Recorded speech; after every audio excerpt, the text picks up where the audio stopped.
반갑습니다. 최 사장입니다.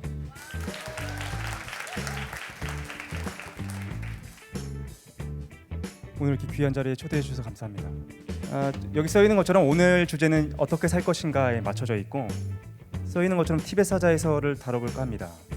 두 가지를 할 건데, 첫 번째는 티벳 사자에서를 다룰 겁니다. 이게 메인이에요. 티벳 사자에서를 하는 이유는 요걸 딛고서 그 다음으로 넘어가 보기 위해서입니다. 뭘 할 거냐면 영혼의 철학이라는 게 있어요. 그게 지금 제가 관심 갖고 있는 거고, 오늘 티벳 사자에서를 발 딛고서 영혼의 철학까지 가는 게 목표고, 시간이 계속 많지는 않습니다. 인간이 비극에 처해진 이유는 두 가지 때문 아닙니까? 육체는 유한하고, 그런데 말도 안 되게 무한하고 거대한 영혼을 부여받았어요. 그러니까 나의 정신이나 마음이나 그건 너무나 거대한데, 현실에서의 육체 아니면 현실적인 삶이라는 것은 굉장히 제한되지 않습니까? 이 두 가지 괴리에서부터 비극이 탄생한다고 생각이 드는데, 이 두 가지 세계를 다 수용하기에는 벅차요. 그래서 어떻게 하느냐? 그 중에서 하나의 세계만을 고집하게 됩니다. 예를 들어서 어떤 사람은 지극히 현실적인 사람이 되고, 어떤 사람은 지극히 형이상학적 사람이 되는 거죠. 어떤 걸 선택해도 괜찮다라고 생각합니다. 그런데 만약에 조금 더 건강한 사람이라고 한다면 둘 중에 하나를 포기하거나 둘 중에 하나에 집착하는 것이 아니라 두 가지 다를 이끌고 갈 거란 생각이 들어요. 오늘의 주제, 어떻게 살 것인가 로부터 시작해 볼까 합니다. 어떻게 살아야 될까요? 지금도 고민합니다. 어떻게 살아야 되지? 막막하기도 하고 막연하기도 하고, 그리고 그런 생각들이 막 엄습해 와요. 내가 잘 살고 있는 건가? 내가 맞는 길로 가고 있는 건가? 내가 원래 하고자 했던 것이 이런 것인가? 그런 생각이 끊임없이 엄습하는 것 같습니다. 그런데 가끔은 그런 생각이 드는 거죠. 뭔가 바꿔봐야 되겠다. 내가 지금까지 살아왔던 삶의 방향을 좀 멈추고 좀 더 나아진 방향, 좀 더 괜찮은 방향으로 삶의 방향을 틀어봐야 되겠다. 삶을 다시 디자인해봐야 되겠다라는 생각을 가끔 하지 않습니까? 어떻게 하면 지금처럼 살아왔던 걸 멈추고 더 괜찮고 내가 원하는 다른 방향으로 삶의 방향을 틀 수가 있을까요? 오늘 말씀드릴 티벳 사자의 선은 도움을 줘요. 어떤 도움을 주느냐? 좀 새로운 세계관을 제시해 줍니다. 우리가 지금까지 갖고 있었던 세계관 말고 이렇게 세상을 보는 사람들도 있구나를 알게 됨으로써 뭔가 새로운 세계관에 대한 제안을 하게 될 겁니다. 첫 번째 드리고 싶은 질문은 이겁니다. 현대인들이 갖기 쉬운 가장 편한 사고방식 중에 하나가 죽으면 아무것도 없다라는 사고방식인 거죠. 타당하다고 생각합니다. 왜냐하면 실제로 그렇게 보이지 않습니까? 누군가가 죽었을 때 그가 죽는, 썩어가는 모습이 보일 뿐이지 더 이상 뭔가가 없으니까. 근데 그렇게 생각하지 않은 사람들이 있는 것 같아요. 칼 구스타프 융이 이 티벳 사자의 서의 번역본에 서문을 달아주는데 이렇게 얘기한 게 있어요. 그래서 읽어본 다음에 가보도록 하겠습니다. 이 책 티벳 사자에서는 그것에 대해서 어떤 해설을 쓰더라도 닫힌 책으로 시작해 닫힌 책으로 남는다. 왜냐하면 그것은 다만 영적인 이해력을 가진 사람에게만 열리는 책이기 때문이다. 티벳 사자에서는 진짜 그런 책인 것 같아요.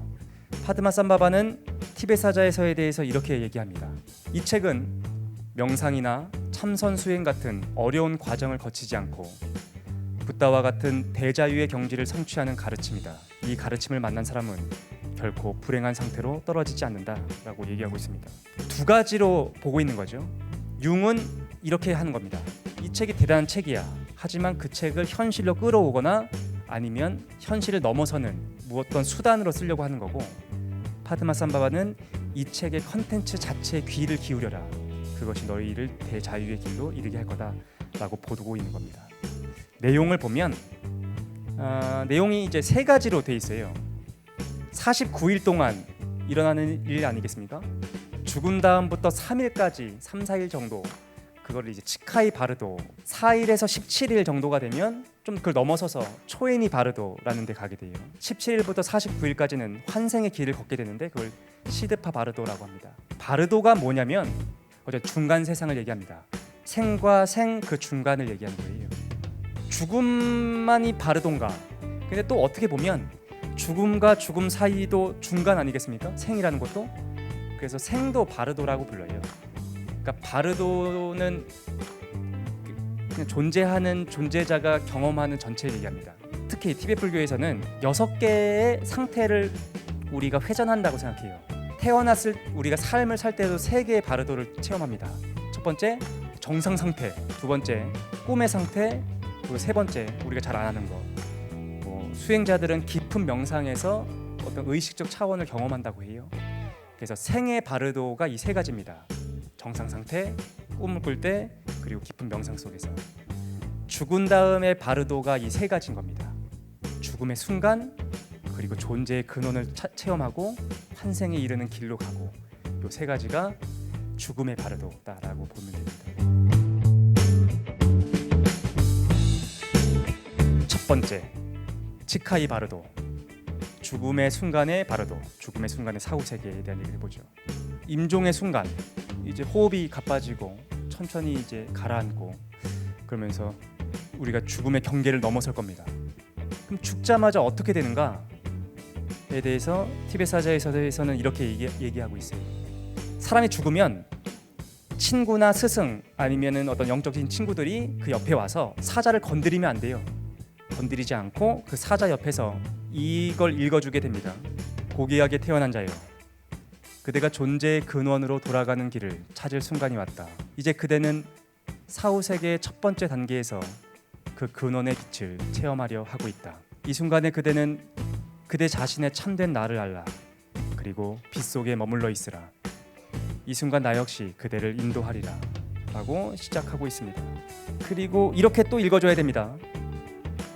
그대의 마음은 본래 텅 빈 것이고 스스로 빛난다. 그것은 태어남도 없고 죽음도 없다. 그대는 붓다의 마음 상태에 머물게 되리라. 티베트 사자에서 핵심적으로 강조하는 게 바로 이거예요. 네가 뭘 보게 되든 그것은 진짜 있는 것이 아니고 네 마음의 반영이다. 사실 이 부분이 굉장히 중요하고 이 부분으로 계속 얘기를 할 텐데, 티베트 사자에서는 이렇게 얘기하는 거죠. 네가 죽고 나서 체험하는 것, 그게 정말로 외부에 있는 실체가 아니야, 네 마음이야 라고 얘기하는 게 융도 그렇고 많은 사람들이 티베트 사자에서의 우리의 관심을 기울이게 하는 이유가 됩니다.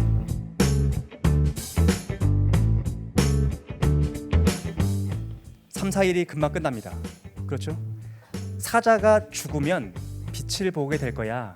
그리고 그 빛 속에, 투명한 빛 속에 머물러 있어. 그럼 바로 해탈할 수 있어 라고 얘기해 주지 않습니까? 그런데 보통 사람들은 안 된대요. 보통 사람들은 그 3-4일 동안에 죽자마자 기절해 있는다고 합니다. 그 영적인 존재가. 그래서 초기에 나오는 빛을 못 보고 이제 시간은 흘러서 두 번째 바르도를 헤매게 합니다. 이 바르도의 이름이 이거거든요. 존재의 근원을 체험하는 사후세계. 존재하는 것들이 있지 않습니까? 마이크, 자켓, 신발, 인간, 의자, 그 존재하는 것들이 있고 그 근원이 있다는 거죠. 보통 사람들, 그리고 그 엄밀하다는 철학자들도 존재와 존재자를 구분 못하기 때문에 철학이 망쳐져 왔다라고 생각해요. 그게 이제 하이데거라고 하는 서구 철학에서 굉장히 영향력 있는 인물의 얘기인데, 존재자는 뭡니까? 존재하는 거예요. 이런 거 존재자들입니다. 하지만 이건 존재는 아니에요. 존재는 뭐냐? 존재자들이 존재할 수 있게끔 해주는 열린 장이다라는 거죠. 옆에 있는 사람들은 그 사자에게 이렇게 읽어줘야 돼요. 아, 고귀하게 태어난 자여, 마음을 집중해서 주의 깊게 들으라. 사람의 의식 상태에는 6가지가 있다. 그대는 이 중에서 3가지 상태, 죽음의 바르도를 체험하게 될 것이다 라고 알려줘야 된다라는 거죠. 그리고 이 3줄은 티베트 사자에서에서 끊임없이 나오는 내용입니다. 이제부터 뭔가를 볼 거야. 계속해서 네 앞에 나타날 거야. 하지만 거기에 사로잡히지 말라는 거죠. 그건 뭐냐? 네 마음의 투영이다. 그건 헛개비다라는 거죠. 그래서 뭘 보느냐? 원래 이 부분이 길거든요. 근데 우리한테는 별로 필요 없습니다. 2줄만 얘기하면 돼요. 첫 번째, 4에서 10일 동안은 평화의 신들이 나타납니다. 그 평화의 신들이 우리한테 뭔가 빛을 쏘거든요. 강렬한 빛을 쏜대요. 그럼 사자는 그 안에 머물러서 해탈해야 됩니다. 그런데 워낙 자신의 업이나 카르마가 많기 때문에 사자들이 힘들어해요. 그리고 어두운 빛을 막 쫓아가게 되는데 어쨌든 윤회를 하게 되는 거죠. 평화의 신들이 갑자기 분노의 신들로 모습을 바꿔서 나타나게 돼요. 그러면 우리는 분노의 신들 역시 우리한테 기회를 준다고 생각하고 그 안에 머물러야 되는데 사자는 또 두려움을 느낍니다. 그래서 막 도망쳐 다니게 돼요. 그래서 모든 해탈의 기회를 놓치게 되는 거죠. 그래서 나머지 7일 동안은 분노의 신들을 경험하게 됩니다. 파드마 삼바바가 이렇게 얘기합니다.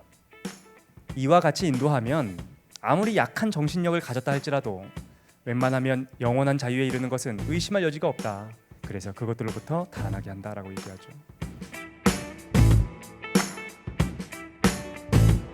이제 사자는 어디로 가느냐? 마지막 시드파 바르도, 환생의 길을 찾아 헤매게 됩니다. 그 시드파 바르도를 4단계로 제가 정리했습니다. 첫 번째, 사후에 심판을 받는 데가 있어요. 사자는 지금 혼란스러운 상태거든요.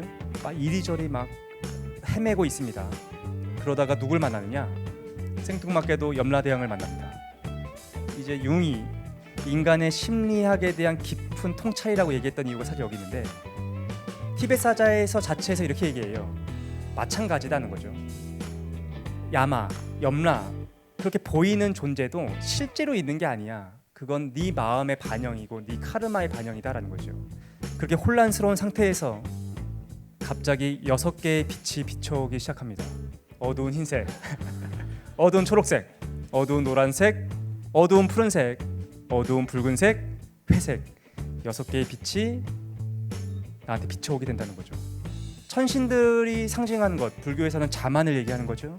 거인들의 아수라계는 질투, 인간은 집착, 동물은 무지, 귀신은 탐욕, 악귀는 탐욕, 지옥은 증오를 상징한다라고 합니다. 이제 그 색깔을 통해서 점점 자신의 모습이 구체화되어 갑니다. 그리고 환생의 과정을 밟게 돼요. 사자는 만일 믿음이 약하고 진리에 익숙하지 않아 사자가 지금까지 들려준 가르침을 이해할 수 없었다면 사후 세계의 환영이 그를 압도해 그는 자궁 입구를 찾아 방황하게 될 것이다.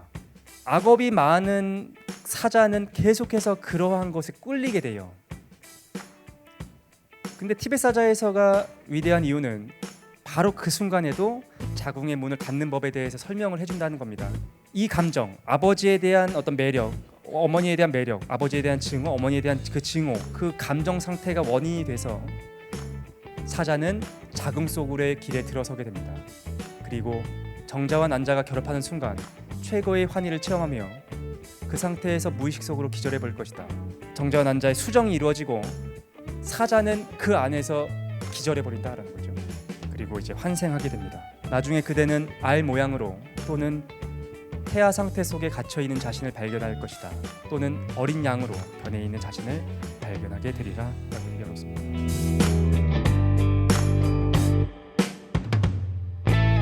영혼의 철학 얘기를 잠깐 해볼까 합니다. 그리고 제가 지금 고민하고 있는 내용이고 앞으로 적어도 한 10년, 20년은 이걸 고민할 것 같아서 융이 그 서문에서 티벳 사자의 서문에서 이런 얘기를 합니다. 이 책 티벳 사자의 서는 그 책 그 첫 문장부터 모든 주어진 것에 주는 자가 바로 우리 자신 안에 있다는 사실을 깨우쳐준다. 티벳 사자에서에서 끊임없이 했던 얘기가 뭐였죠? 바르도에서 보는 것들, 그것은 진짜가 아니고 네 내면에 있는 거야 라고 얘기하지 않았습니까? 그러면 생의 바르도에서는요? 죽음의 바르도에서 우리가 보고 있는 것이 내 마음이라면 살아있을 때의 바르도에서 내가 지금 보고 있는 것은 뭡니까? 여러분이 지금 보고 있는 건 뭐죠? 이것도 마찬가지라는 거죠. 네 마음의 반영이다라는 겁니다. 진짜 외부에 있는 게 아니야. 네 안에 있는 거야. 올더스 헉슬리는 이렇게 얘기합니다. 영혼의 철학이란 무엇인가? 사물, 생명, 마음의 세계의 본질적인 신성한 실제. 이 뭔지 몰라요? 종교나 문화마다 여러 가지 얘기하는 거죠. 그런 것이 있음을 인정하는 형이상학이다. 동시에 인간의 영혼에서 신성한 실제와 유사하거나 동일한 무언가를 발견하는 심리학이다. 우주에서의 근본을 인정하고 내 안에 그 우주가 있다는 것을 인정하는 걸 얘기한다는 거죠. 그리고 마지막으로 모든 존재의 내재적이면서 초월적인 바탕에 대한 암, 이 영혼의 철학에 대한 암, 궁금증, 그것을 인간의 최종 목표로 두는 윤리학이다. 아득한 옛날부터 전해져 오는 보편적인 개념이다.